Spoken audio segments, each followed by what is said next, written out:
This podcast was produced on the land of the Wurundjeri people of the Kulin Nation. Welcome to Australia. Aussie. This is kind of tragic. Someone who is such a connoisseur of reality television. The content is hideous. So sorry about this. Oh my God. Welcome back to The Cringe is Real, the podcast that cringes along with Australian reality TV and pop culture at large. I'm Sam Crimean, and today I'm blessed with the presence of pop culture prince and author of the New York Times bestseller, The Housewives, the real story behind The Real Housewives, Brian Moylan. Brian also loves some Aussie Survivor, and which better season to discuss with him than the iconic Heroes vs. Villains? Australian Survivor Heroes vs. Villains aired in early 2023 and was the 8th instalment of the Network 10 version of the show. It features both returning and new players and was filmed in Samoa. And in Australia, you can watch it all now on Tenplay. Brian Moylan, welcome to The Cringe is Real.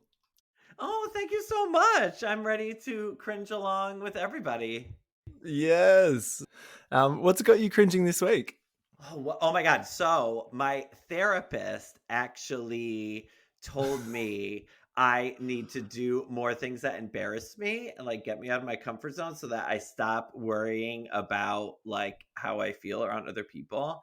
And so he told me that, and I was like, so what are you talking about? And he's like, oh, well, one of my clients, he decided that like the most embarrassing thing was for him to go into the drugstore and say to the pharmacist really loudly, excuse me, where are the extra small condoms? No. And I was like, I am not doing that. And then and my therapist is in Who New is York. this therapist? This is like, I think... He's usually really good. He's in New York, and so he was like, "Oh, you should like do this to people, do that to people." And I live in London, and I was like, "You do not know English people. None of these would go over well." So people would just stare. Yeah. So I've actually been trying to think of things that would make me cringe that I could do, but I'm not even sure. So I'm cringing at the fact that I can't embarrass myself, which is my therapy homework. Okay, and have you done it yet? No, I don't know. Because he was like, well, find something, because he offered like all these examples, and I was like, that is terrible. That is terrible. And it was all like, oh, go up to someone and do XYZ. And I was like, I don't want to involve other people in my reindeer games. That sounds you know illegal. What I mean? Yeah. And so Do you know what? Do you know what this is giving me? It's like those TikTok pranks that people do, where it's like, yes. you know, and it's like, can we stop with those? So now I know therapists are encouraging this behavior. I'm just losing all hope. Yeah, I'm just not. Oh my God. But the other thing that I'm cringing about is, have you seen any clips from Bethany Frankel's Lifetime movie? No, tell me everything. So Bethany is playing the lead in a Lifetime movie where it's like her daughter is being accused of murder in college or something. But it's like Bethany trying to act, and she's not terrible, but she's also not good. And this is a gift. Yeah. I had no idea she was trying acting, but that checks out. She was here recently. Like, she did a tour in Australia. Like, I don't know. So I didn't go because I was like, she doesn't need my money. But apparently it was just, like her in auditoriums, just like giving unsolicited life advice. Yeah. Oh my God.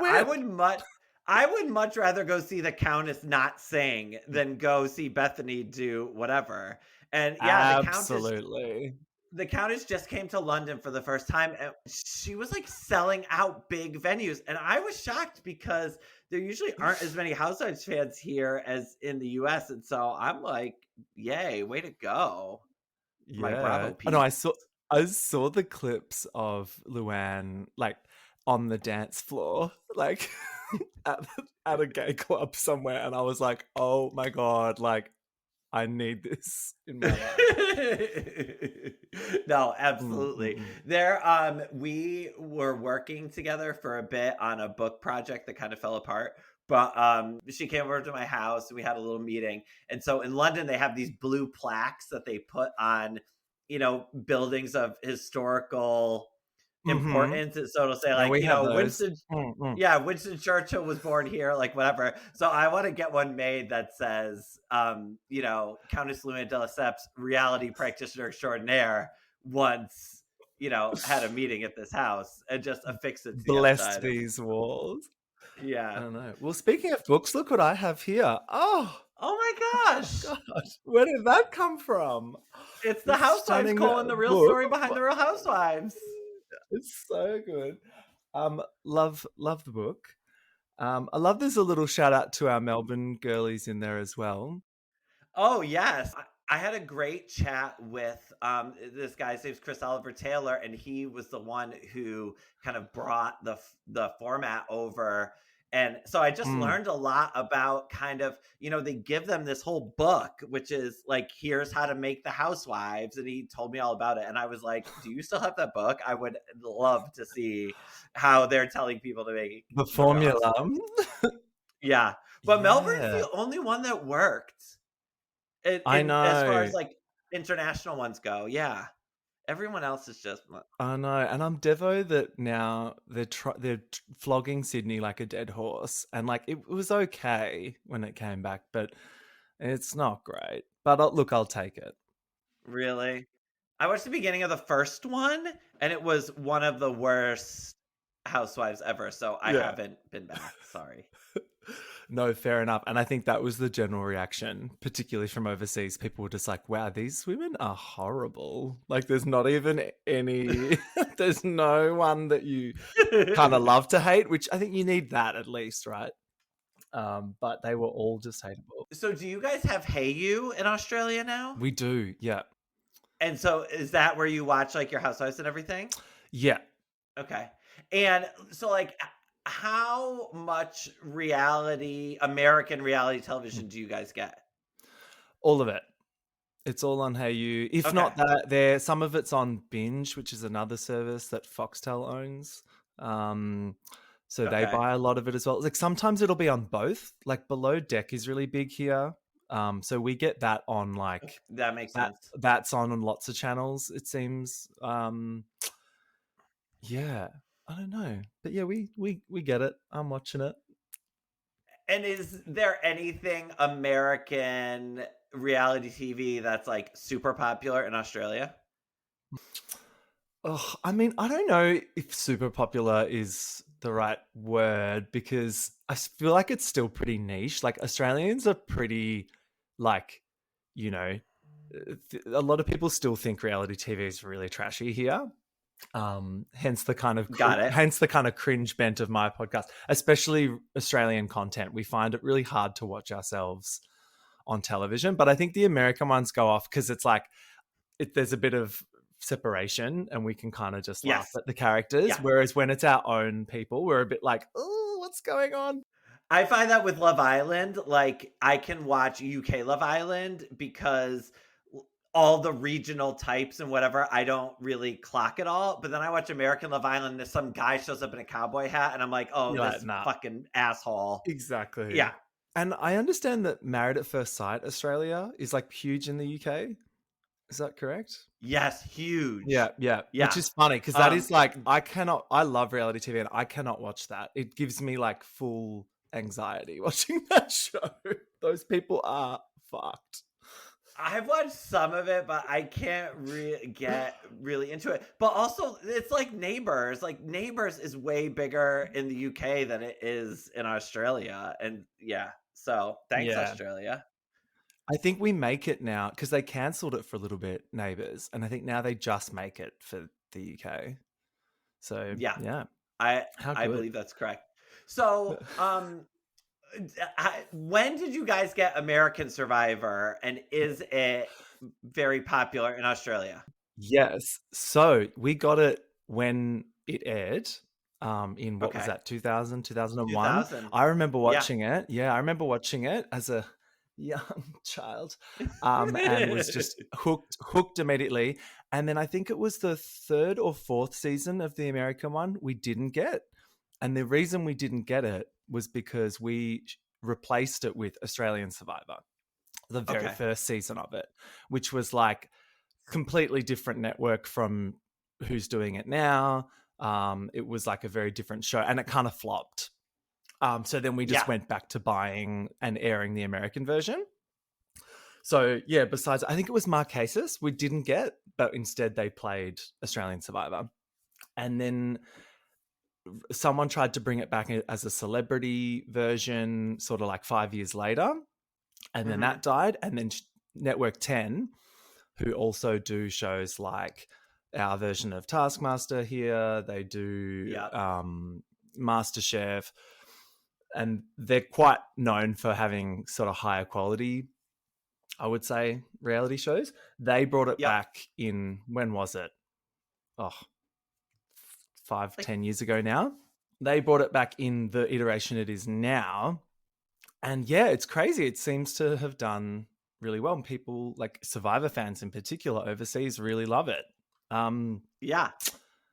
And was American Survivor before they relaunched it, was that popular on Australian television? Like, were people into the American version? It was back in the day, like the first, I would say the first kind of like 5 to 10 seasons were big. Then I feel like people dropped off and it became like a niche thing. Now, no one seems to talk about it anymore here. I think 10 I think you can watch. You can still watch it on our streaming. I think in the new era, they're putting up the seasons like after they finish in total, in, like all of it. So I don't think it's like a week to week thing. But yeah, people are talking about it. How do you feel about like season 46, for example? I thought it was kind of a mess. It was the first time. So I write about reality television for a living, and Survivor was one of the few shows I never really wrote about, except in passing when talking about the history of reality or whatever. And they asked me to recap it at Vulture. And so I recapped it, and it was fun because, when I'm recapping, I'm like taking notes and I'm paying attention and just engaging with it in a much deeper way than like half stoned on the couch, like flipping through my phone, like many of us watch reality television. That's how I do my notes. Yeah. Yeah, exactly. So it was interesting that it went from my fun thing to being another work thing. So I didn't really love that, but I did love writing about it. But it was such a weird season. And I think that the way Survivor is now, it almost rewards mediocrity, because as soon as they know that you're good at challenges, you're strategic, you're friendly, you're good at whatever, they want to vote you out. And so we keep ending up with these people who are kind of middle of the road. And what I've always loved about Survivor is it's always changed, it's always evolved, it's always experimented and taken big swings and tried things that worked and didn't. But it was always changing. And now it seems like in this quote unquote new era, we're stuck with certain things that I really hate. Like starting with 3 tribes, the fire making final 4. I never liked the final 3, but I hate the fire making. Like shot in the dark. Like, girl, do we still need to keep doing fucking shot in the dark? Like, come on. The thing I hate the most about it is the way they do the merge. How it's like, oh, you gotta earn your spot. I'm like, get a grip, Jeff. Like, fuck off. Like, just give them the feast. My favorite part of the show is the merge feast with everyone there, and they get a bit drunk and they like gossip. It's hilarious. And now we don't even get that, and the no reunion. It's like, oh my god. I know. I at least want them like, girl, take a break for an hour. Let those people like take a shower and shave and put on a face of makeup and then come back and find out. It's like you're finding out you won $1 million. You have like dirt caked all over your face. Your hair's all matted. You like stink to high heaven. Like, no way. Yeah, I'm with you on that. Well, I also read your article about Jeff.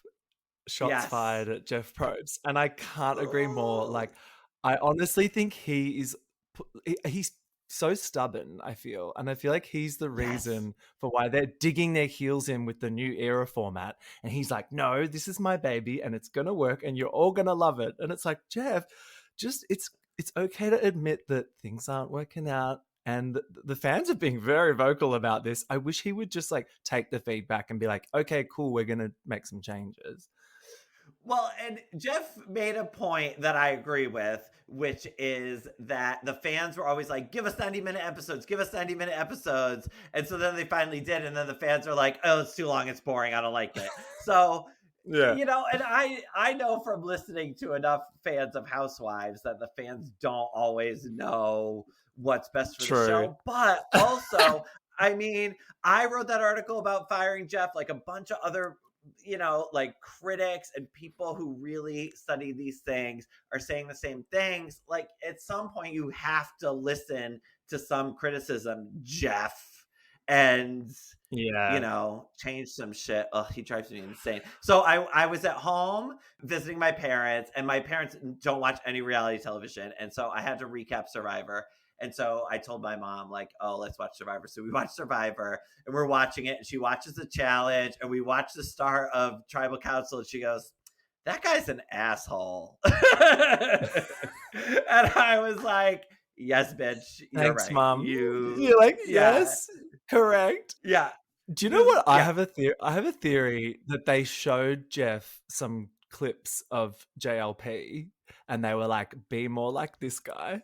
Because in the last season, he's like trying to be funny. He's like trying to be laid back. He's like making little digs at them, but he's not quite getting it right. Like the way he just reads people for being shit at challenges. He's like, oh, where's the lie though? You suck at challenges. I'm like, Jeff, that's mean. Like, if you're going to do banter, like, make it playful, girl. No, it's terrible. And when he was like, oh, yeah, I got my bowl of popcorn here, you know, to watch the drama. The popcorn gag, I was like, oh, she's got props. Yeah. Yeah, I was like, no, bitch. That fucking fell flat as hell. But what's weird about JLP is that it's like, he's so stern and like, I'm a big hunky man, that like when you just get a little bit of that like sly wink, it's like cooler than with Jeff. And so in the UK, it was kind of similar to Australia, where they did UK Survivor in like 2002, 2003, and it was a bomb, and they haven't tried it again. And they just tried it again this past year, and they hired this guy named Joel Dommett, who presents a bunch of shows. And he's a comedian. Yeah.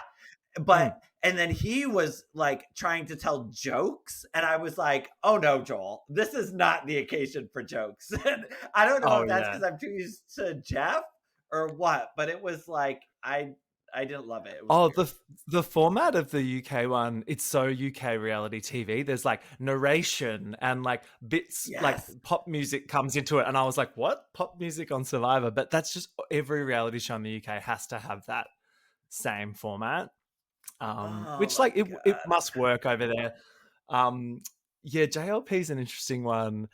Like, I want to love him, and I do on Survivor, but then if you see him do anything outside of Survivor, it's cringe as. Like, they've just put him on the Australian version of Top Gear, and so now he's like broing out, and it's like, it's hard to watch. I'm like, no, JLP, like, stop being such a bro. But I guess he isn't. It's kind of why we love him as well. Would you make out with them? Of course. Are you kidding me? I wanted to quickly get your thoughts on these rumors about like a Australian season with American cast or whatever. First, it was like maybe looking like it was a straight up Oz versus US thing. Now it's looking like it's some sort of Australia versus the world. Have you heard about this? I saw that. I think you're doing another Blood and Water, and then you're doing a show where it's like, versus America. I would love that, especially if it was, because there are some great Australian players that I think would do very well in America. And so I know Jeff said they're going to do a 50th special in America with returning players. I would love a year-long celebration, darling. Ooh, which hopefully ends with Jeff Probst saying, I'm leaving. But yeah, I would love to see some Australians in America, especially because, you know, it's kind of hard to get Australian Survivor in America now. So they don't even know what they're missing. I know. They're really teasing you guys with it. So today we're here to talk about probably the best season, right, of Australian Survivor, and probably the one that put it on the map overseas the most, Heroes versus Villains. I mean, Heroes versus Villains is also the best season of American Survivor. Yes, it's a good theme. Yeah. Because it encourages villainous behavior, which is what we want on this show. And it really plays into like some of those people's egos. I'm looking at you, King George, friend of the pod, King George, who just lent in hard to that character, and they just pushed this story of like good versus evil with him and Hayley. I think Channel 10 are really good at doing this. They pick one storyline and they just focus on it, which for people like me is perfect because I'm just like, you tell me what's happening. Like, I don't have time to learn about all these people's names. Oh my God, there's so many in Australia. There's so many people. And I'm like, who is this blonde lady? Like 4 episodes in, I've never seen her even fucking once. Like, who the fuck are you? It'll be like, Susan. And then they're like, Susan, it's time to go. Like, the tribe has spoken. And I'm like, who is that? I guess. On the way out, she's like, my name is Rachel. So the season started with kind of like this dramatic intro. They had returning players as well as some newbies. Do you like that generally as a casting rule on these shows? I like it as a fan. As a player, it would really annoy me because everybody who's been on there before has some kind of advantage, even if it's just, I have lived for 20 days in a shelter eating nothing before and you haven't, and they know what to expect. So yeah, it's not so bad when it's half and half. There were a few seasons in America where they would bring back like 1 or 2 people. And I was like, that's super unfair to everybody else. And it's weird because, like everybody lands on that beach and knows George and knows Hayley and knows who won and knows how they're going to play their game. And so, yeah, I think it's strange, but whatever. It's not the worst. Well, in that initial shot of everyone there, the person I was losing my shit for the most was Anjali Rao from the Real Housewives of Melbourne. I was like, oh my God. First to go. I mean, yeah, that's the way it is. Oh my God. I would love an all housewives season of Survivor so much. Stop. That would just, who would you put on it? Oh my God, everybody that I love. It would just be like nuts. First of all, like Gina Liano for 100. And she's on there. Oh my God. Stilettos Kenya on the Moore sand. Would be great. Oh my God, they would all hate it so much. They like no hair and makeup. No, nothing. Yeah. One tribe could just be the cast of Ultimate Girls Trip Morocco. They finally get on reality television. Brandy's on a tribe by herself on Exile Island. She's not allowed to talk to anybody. Heaven. She's in the naughty corner. Yeah. The other character that returned in this season, who is just an absolute fucking queen, is Shawnee. How do you feel about Shawnee? In my household, we love Shawnee so much. So I'm a huge Survivor fan. I've watched this at the beginning. My husband never watched it. And then a friend of mine during the pandemic was like, you need to watch Australian Survivor. It's on in the UK on Amazon. And he was like, the guys are so hot. And I was like, okay. So I started watching it, and my husband like walks by the TV and sees all the hot guys. He's like, what is this? And I'm like, oh, it's Australian Survivor. And so he like got hooked by guys in That's the gateway. That's the gateway drug.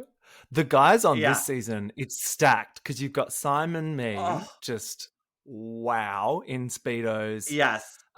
You got Sean, like the hottest man ever on television.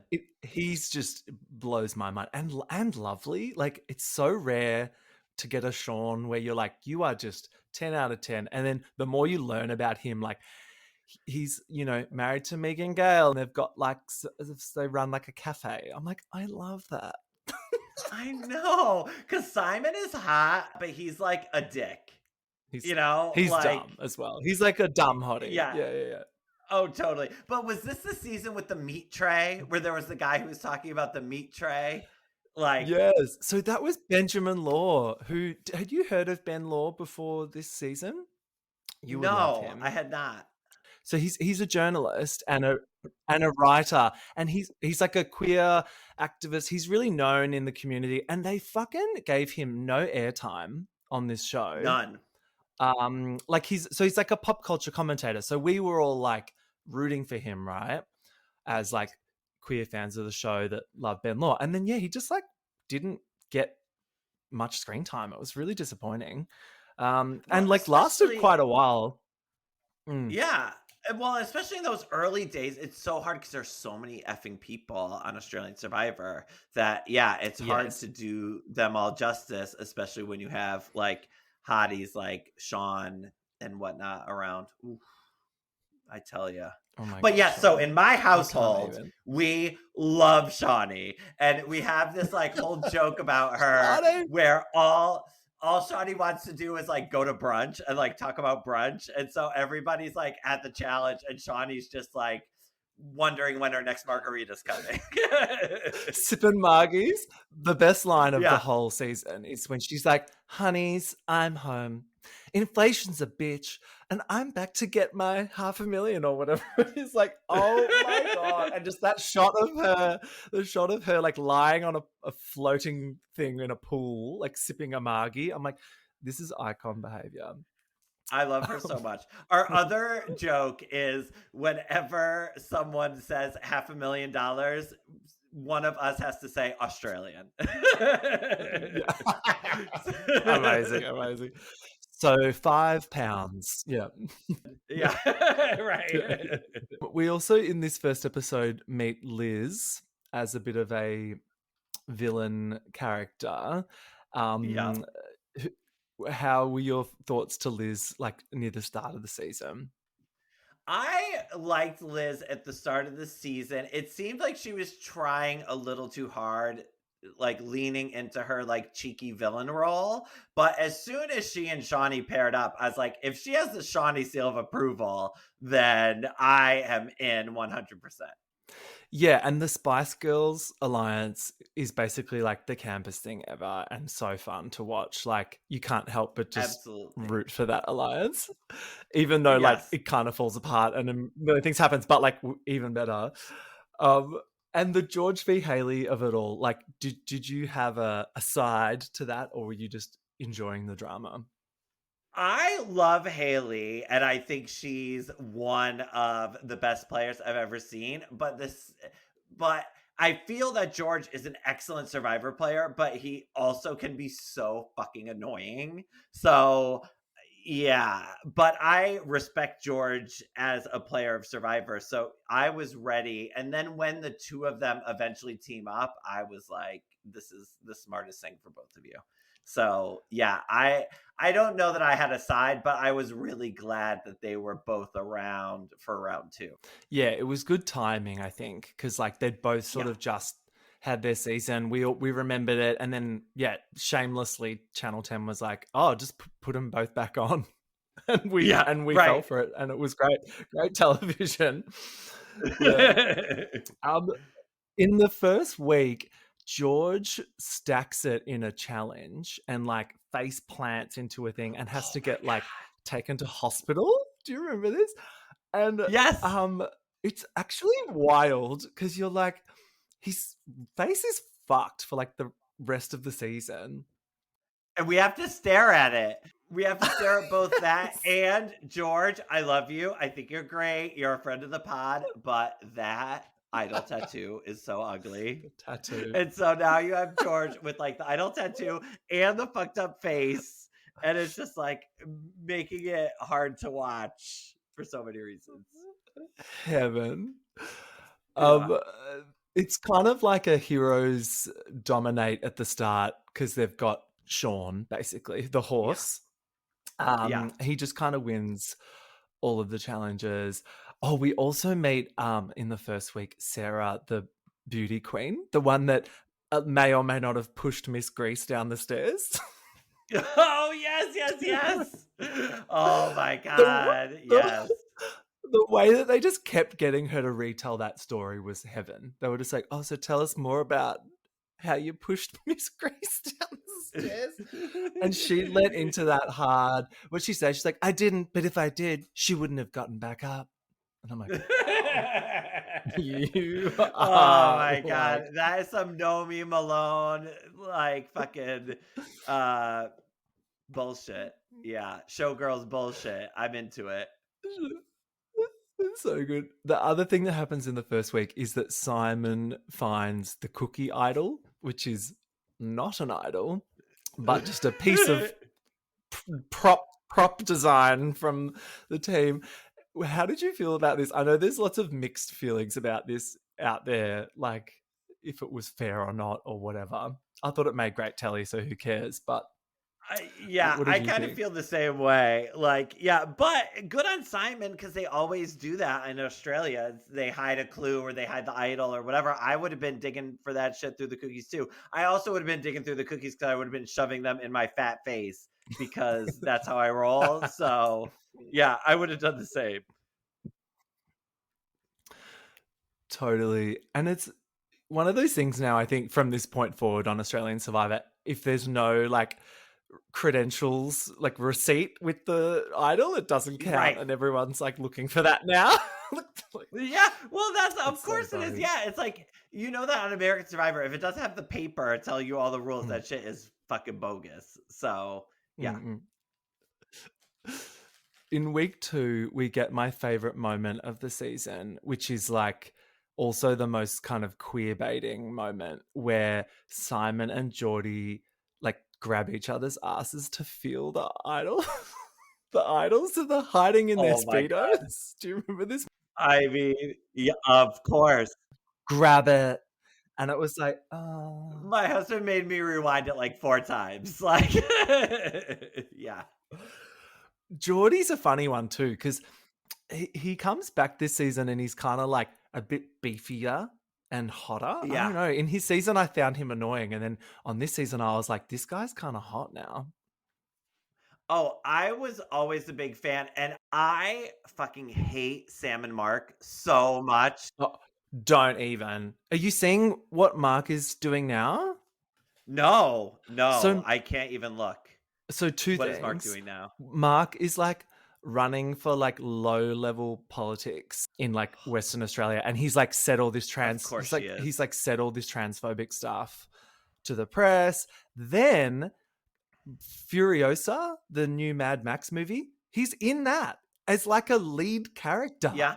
And I'm like, What? yes, I was watching it. Who is he? He's like a main character in the movie. I'm like, what are you doing here? It's so weird. That's super weird. I just watched that and I had no idea Mark was in it. But girl, if Sam was in it, I would have been like, I would have walked out. I She's fucking hate her so much. Oh yeah. Their whole dynamic was just made me feel icky. Yeah, they're terrible. Nina, Sandra's daughter, also comes back for this season. Were you glad to see her again? I was glad to see her. I'm surprised that we haven't seen her in America. She's a good player. Totally. She obviously wants to do Survivor. She's Sandra's daughter. Like, yeah, why wouldn't you have her on? But yeah, her gameplay ended up being not as great as her mother's, but I still think that she has what it takes, you know. Yeah, I think she added a really good element like as a character on the show as well, because she's kind of like, she's quite reasonable and reserved, and I really like watching her play. And yeah, I'm not sure how that would go in American Survivor, where the game is so like out there. Like, I don't know, I think she works better with Australians because she was a bit more kind of pared back with her demeanor, and she fit in pretty well. I was thinking about how weird it must be for her though, where it's like she lives in some, normal town in America and Yeah. nobody knows who she is. And then she goes to Australia and everyone's like, Nina! It's like, imagine if you were just like an American who's famous in Australia. That must be so weird. It's kind of fabulous.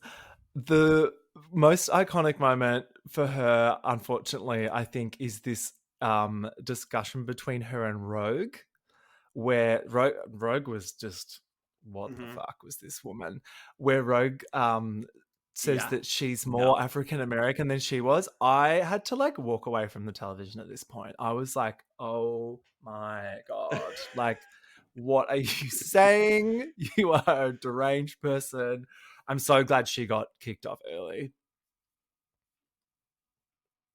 Well, was she the one who was like, I actually don't want to be here? Or Yeah. like she kind of like half quit or like, Yeah. yeah. She had a little Whatever. meltdown. Fuck you, lady. Bye. Yeah, she was bad. She will go down in the Australian Survivor whatever. history books as... We had a really beautiful moment in one of the challenges in the second week as well, where Ben Law and some of his other tribe mates all know Auslan, which is the Australian Sign Language, and they use the sign language to like win the challenge. Mm-hmm. That was like a really nice moment, I thought, because we haven't seen that happen before. That is a nice moment. Good job. Okay, now week 3 starts with the episode that made it onto the New York Times Best TV Episodes of 2023 list. Episode 7. Oh, I had no idea. Crazy, right? Like an Australian reality show getting spoken about on a platform like that. So wild. I think it did a lot for the show and the reputation. But I recently just rewatched this whole episode again to get a vibe from it, and it is actually a good one. It's the one where George fully puppet masters like pretty much the whole tribe to pull off this incredibly intricate kind of move, even when there's this twist at tribal where there's like a surprise challenge that Simon wins, and he just fully trolls Simon. The whole tribal is like 30 minutes of Simon and George just being like bickering with each other. George being like, are you going to save Steve, Simon? Are you going to be a decent person, Simon? Are you going to save Steve? This poor man right here. You're going to let him go home, blah, blah, blah. And then Simon goes, I'm not going to be held over a barrel by this pelican. Like, so good. Truly iconic episode. Oh my God. Yeah. That also, American Survivor needs to pay attention to some of those, like that. Oh, we're going into tribal and we're having a competition and one of you gets immunity. That's such a great twist and so cool and unexpected, and a way to keep everybody on their toes. And I wish American Survivor was doing more of stuff like that we're seeing in Australia that they haven't done in America yet. Yeah. And I think sometimes they miss the mark though. Like I think the criticism from Australian Survivor a little while back was that there were too many twists and it was just non-stop twists. And they were quite obvious when they were trying to keep people in or whatever. But I feel like they've pared it back now. And there's just the right amount. Plus they got to make it go for like 8 weeks. It's like 50 episodes or something. Like, you know what I mean? And keep it interesting. Oh, but every time you get to a tribal council on Australian Survivor, and they're like, no, you're not going home. You're voting to send someone to the other tribe. I'm always like, oh, Jesus. And we still have like 60 people in the cast. I'm like, please send half of them home. I don't know who they are. Who they are. I know. And it's because we have these Australian content quotas here. So they need a certain amount of Australian content to put on telly to like, it's law basically. So of course it's like a cheaper format. So that's why it's so long. Which I'm not mad about because it's such a good show. But every now and then you're like, okay, that was a filler episode. And when no one goes home in an episode and you're like, well, that sucks. Yeah. George in episode 9 wins 60K in secret with the Spice Girls. And this comes back to haunt him later on because he uses it as a bit of a way to negotiate some trust with Hayley, which doesn't really go down well. Yes. But yeah, the cash prizes and stuff, like, how do you feel about that? I mean, yeah, whatever. It's a bit I weird. did feel really bad when Jordy and his brother won one, remember? And it was like, this is 3 times what we make in a year. And I'm like, what are you doing? How little do you pay people in Australia that you can't even like, oh my God. Yeah. Like there was a woman who was on UK Traitors and she had one arm. Oh, And yeah. she Was was this looking Molly? to No. win. Oh, the first season. There was the No. one. The first season. On the first season, yeah. And Mm-hmm. she was like, oh, I want to win the money so I can get a new arm. And it's like, girl, fucking NHS, buy this woman an arm. You gotta send her on reality television so she can buy an arm? What the fuck? That part when they were like, that's suspicious, she didn't cheers when everyone cheersed at the start. And they're like, she didn't cheers. And then she revealed later, she's like, I don't have an arm. And they were like, oh. And then they still banished her anyway. I was like, what the fuck? I know. Now that poor lady can never get an arm. Poor thing. Oh my God. You must be thrilled about the Traitors US season 3 cast. It's pretty stacked. Oh my God. It's gonna be really good. I will say though, I fucking hate 9 times Survivor loser or Boston Rob. Same. So much. He sucks. He sucks. And the best player ever. Girl, you lost a million times until they brought you back and you won. He's gonna be like Sandra. He's gonna be like pool balls on the table, like trying to like mansplain the strategy to people, I think. And they're gonna be like, dude, whatever. Yeah, fuck you, dude. Bye. I will say though, put your money on Dolores Catania to fucking win that shit. I see her going very far, and I'm very excited about it. I think I'm actually most excited about Chanel Ayan, just because I'm ready. I want to see the looks. She's going to outlook Alan Cumming, like, easily. I don't think Alan's going to have it. No. But I fucking hate Chanel Ayan's I looks. know! I love them. They're so ridiculous. She gives me Gina Liano vibes. Like, it's her style. Gina Liano, like, it seems authentic, though. Of course, this crazy, like, barrister lady is going to dress like that. Where Chanel, it seems like she's wearing costumes. And she's going to show up at a challenge in a fucking couture gown. And everyone's going to be, what the fuck, Chanel? And then they're going to get rid of her. Like a muddy pile in Scotland. I can't wait. It's going to be great. The other person that I don't care for in this season is Flick. Oh, never liked her. Not even for a second. Never liked her. Never. Neither. Why did they bring her back? Like, her whole thing was like, there's the tragic story with her like losing her mom and stuff. And I was like, okay, cool. But like, that's kind of all she gave to the show. And I don't think she's a particularly good player.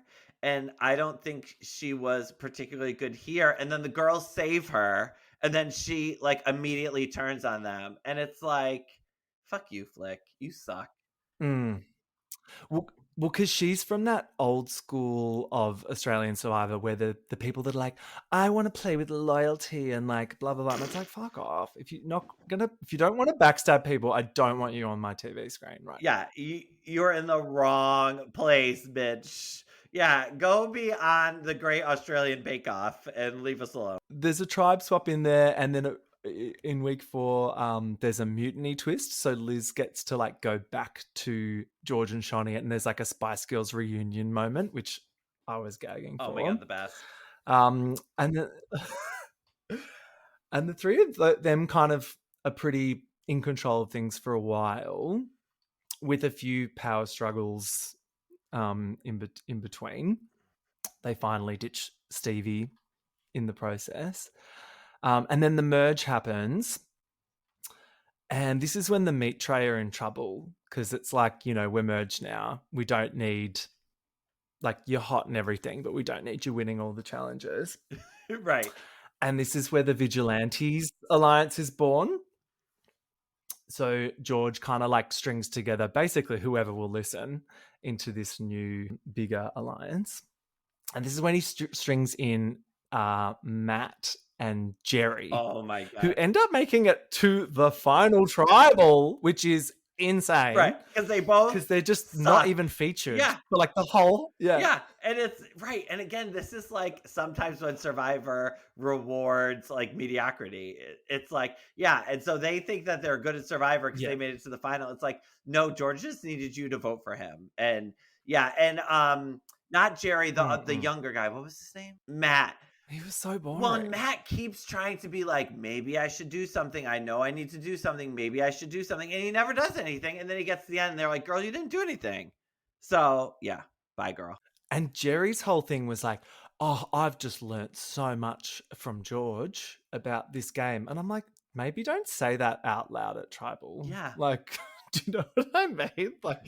Like you're taking all your cues from this person and you're just going to let us know. Which Liz cleverly, uses this information in her favor at the end and is like, as if I'm taking George.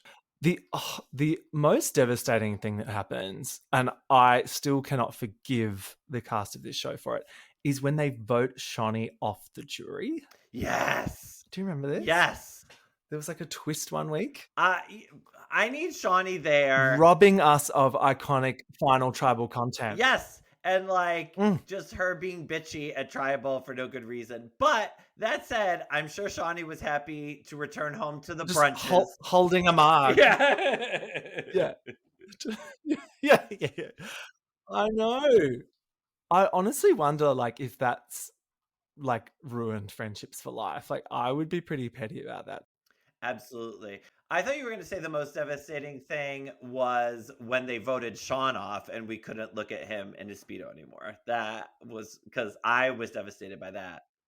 I mean, I very much enjoyed Sean's presence on the show, but gameplay wise, a bit whatever. Yeah. So kind of happy to see him go in a way. Like I wasn't rooting for his kind of camp. No. I did love Simon and Sean when they get together at one point and they're trying to sort of make something work. And it's like, guys, you've left this too late. Yeah. No. Yeah. Sorry, Meat Tray. You've got people that are 4 steps ahead of you here. If I was in charge of Australian Survivor, you would get immunity for any challenge you participate in a Speedo. That's how it would work, because I don't need them voting the hot guys off early. I support that.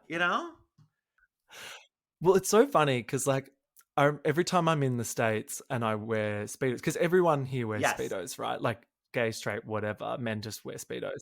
And then like I'll be in America and I wear them and people will like stare or comments, or people will tell me they're like, oh, I knew you were gay because you were wearing Speedos. And I'm like, come to Australia. It's very hard to tell who's gay because we're all wearing them. Yes. Yeah. It's like Brock on Vanderpump Rules. Do you watch Footy Vanderpump boys Rules? included. We love Brock. That shot of Brock in the pool. Oh my God. Where he was like, he knew what he was doing. Oh my God. Yes. Oh, Brock. Yeah. But then he opens his mouth and I'm like, oh no. Yeah. Stop everything. He could be on Australian Survivor. I'd watch that. You should cast Brock, guys. That would be good. Yeah. That would actually be good. Channel 10 are not beneath that. I don't know if they can afford him though. I feel like Shishu and him would be delusional and try and charge too much for an appearance. Well, and if he wins the money in Australia, it'll probably go right to the kids' child support that he owes. So,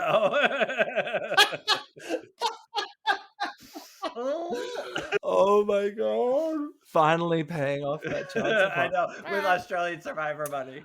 Okay.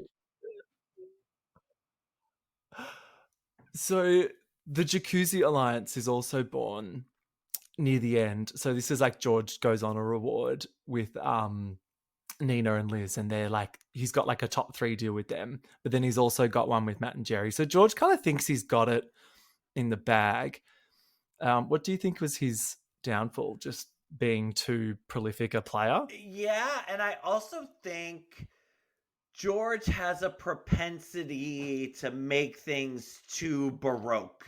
like to make the plan too intricate, and then when there are too many like little pieces, it kind of falls apart. Also, I think George is a little bit too self-aggrandizing in that he wants everybody to know he's the one making the moves, and so he's just always the target because everybody knows if George makes it to the end he wins. And so yeah, I think that's George's biggest problem, is that he can't, recede into the background enough to fly under the radar when he needs to. Yeah, you're right. He's too hungry for that camera time and that story, which we thank him for because he makes it so good. But yeah, it's also kind of like hard to get to the end, especially with Australian culture where, we've got this tall poppy thing where you don't want to stand out. And especially towards the end of the game, that's when people are looking at that. I think they want to sit next to some wallflowers. Yeah. So the final four was, Matt, Jerry, Liz, and George, which was so wild. So wild. It's just not where you thought it was going to go at all from the start. I loved in the final challenge when they had the loved ones visit and George chose Cara from like their season of Survivor. Oh my God. The Duchess of Double Bay? Like, how can? I am obsessed with her being an empath. Like, that's one of the funniest things to me. Whenever somebody says they're an empath, like Cara the empath. Yeah, like Kristen Doty, I'm like, are you sure you're an empath? Because but also George knows how to make good television, and they don't want to see his mom or his sister. Like, no, we want to see Cara come back for smart George. Oh, exactly. So camp. Who would your loved one be? It would probably have to be my husband. So I thought you were going to say Erica Jane. I mean, well, that's the thing is like I kind of want to be like Sonia Morgan. Would you be my for TV? Would you be my loved one? Yes, I'll Sonia. Yeah. Like, come on, that'll be fun. That'll be great. I would die. You're strapped to like a torture device because that's what the Australian Survivor final challenge always is. And then just Sonia Morgan walks out behind a rock. Oh. Yeah, with her like skirt up, her skirt tucked into her panties, Yeah, that would be amazing. It's the crossover we need.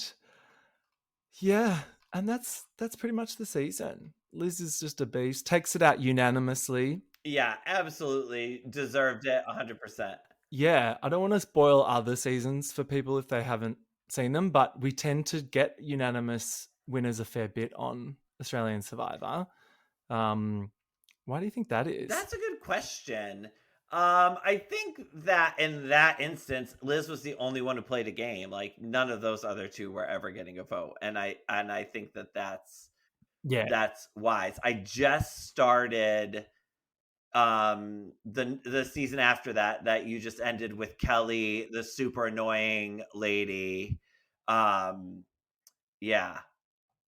it's been Titans versus Rebels. Oh yes. my God, it's a really good season. Yeah, we're maybe like 4 or 5 oh my God. in. Hurricane Kelly. Yes. Just you wait. What else are you watching at the moment? So, well, I am watching all the Housewives and Bravo stuff because I write about that. But then, so in my off time, Are you doing Dubai? I am because like I feel like I need to whatever, but I'm not particularly enjoying it, and so I hope that this is. You know what? I really like it. I don't know why. I think it's because I like the idea of how just tacky and terrible Dubai is, and then these women really live up to that. So I'm kind of enjoying it. It's not as it's a slow burn, but it kind of reminds me of Melbourne a bit. Not in any way other than the way that the group was kind of forced together. Yeah, reminds me of Melbourne, and now they're gelling, and then also the way they sort of fight and then immediately make up and just move on. That kind of reminds me of that as well. And I'm ready for season 2 to be better than season 1. So I'm rooting for that. But yeah, I've been watching a lot of scripted stuff. I've been loving The Oh, yeah. Acolyte, the Star Wars show. Mm. The Boys is back, so I watched that. There's a Yes. really cute show here called Big Boys. It's about like two guys in college, and one's gay and one's straight, and they're roommates. So I just watched that. That's really cute. And then Love Island is on in the UK, so that's like every night I have an hour of Love Island to watch. And so I like Love Island at the beginning when there's like drama and lots of people getting in fights and breaking up. Once everybody's in settled couples and it's about romance and stuff, I'm like, oh, this is some straight people bullshit. I can't with that. Yeah. But did you get the BBC show I Kissed a Boy with Danny Minogue hosting it? It's so funny you should say that. Yes, I did watch it, and I just started watching I Kissed a Girl last night. I watched the first like 3 episodes, and it's amazing. I need to watch that. So I'm very excited for that. Yeah, we need more queer dating shows. I mean, come on. It's honestly, and the lesbians are delivering, as I knew they would. There is no drama like lesbian drama, let me tell you. I mean, yeah. So I am here for it. So yeah. I got the screener for the first episode of Real Housewives of Orange County, which I am dying to watch that too. So I think that's I think it's going to be a really good season. So I'm excited. What else are you watching? Oh God, I just finished Alone Australia season 2 and did an episode of that on here. That was really good, actually. Enjoyed that a lot. Watching Summer House, which just finished. Only because, and I was late to the party, but it was so good. Like a friend of mine got me into it sort of halfway through, and I just caught up. But wow, so good to watch. I love just watching relationships just absolutely implode. Are you going to go back to Summer House from the beginning? I think so. There's only another 8 seasons to watch, 7 seasons, 7 episodes. I can do that. Maybe not all of it, but yeah, I'm intrigued enough to go back. And then the other one is MasterChef Australia, which is on it pretty much every night, but I love it. It's like perfectly timed here for winter because it's like you just watch it and do your cooking. It's very cute. Brian, thank you so much for joining me this evening for you and this morning for me. It was lovely. Thank you so much for having me. It was my pleasure. Have you got anything to plug on your way out besides your gorgeous book? Oh, well, you can buy my book everywhere books are sold. I don't know if it's in Australia. I don't know where you got it from, but thank you. You can I got it online. Yeah. Okay. You can follow me on all social media platforms at Brian J. Moylan. And you can sign up for my newsletter, the Housewives Institute Bulletin. It comes out every 2 weeks. And that is vulture.com/housewives. And we have an interview with Joe the Balloon Guy in the next issue. Yes! I love Joe the Balloon Guy. Are you fucking kidding me? What a hottie. Yeah, super hot. So stay tuned for that. Look for that in your inbox. Well, I'll talk to you later. Bye-bye. Thank you for listening to The Cringe is Real with me, Sam Cremant. If you would like to support the show, rate, review, share, and tell your friends about it. You can also find me on Instagram and Twitter. Links are in the show notes.